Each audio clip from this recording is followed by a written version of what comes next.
বাসার ভেতর দুর্ঘটনাবশত আটকে পড়া 2 বছরের এক শিশুকে অক্ষত অবস্থায় উদ্ধার করেছে ফায়ার সার্ভিস। 23 আগস্ট রোববার নাটোর শহরতলির উত্তর পাটুয়াপাড়া এলাকায় এই ঘটনা ঘটে। উদ্ধার হওয়া শিশুর নাম নীরব।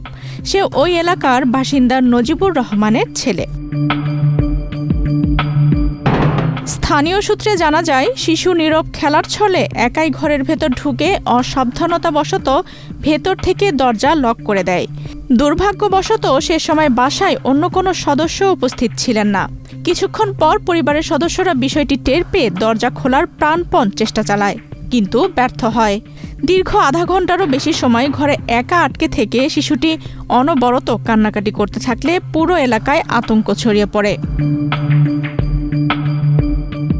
পরিস্থিতি বেগতিক দেখে স্থানীয় বাসিন্দারা তাৎক্ষণিকভাবে নাটোর ফায়ার সার্ভিস স্টেশনে খবর দেন। তথ্য পাওয়ার পরপরই ফায়ার সার্ভিসের একটি উদ্ধারকারী দল দ্রুত ঘটনাস্থলে উপস্থিত হয়। অত্যন্ত সতর্কতার সাথে ঘরের দরজা ভেঙে শিশু নীরবকে সম্পূর্ণ সুস্থ ও অক্ষত অবস্থায় উদ্ধার করে তারা। শিশুটিকে নিরাপদে উদ্ধার করার পর স্থানীয়দের মাঝেও স্বস্তি ফিরে আসে। ফায়ার সার্ভিসের এমন দ্রুত ও পেশাদার ভূমিকায় গভীর কৃতজ্ঞতা প্রকাশ করেছে শিশুটির পরিবার ও এলাকাবাসী।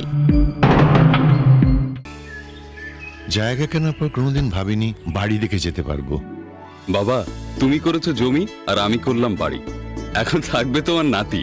বসুন্ধরা সিমেন্টের দৃঢ় গাঁথুনি গড়েছে 3 প্রজন্মের এক ঠিকানা। শক্তির মানদণ্ডে উত্তীর্ণ বসুন্ধরা সিমেন্ট।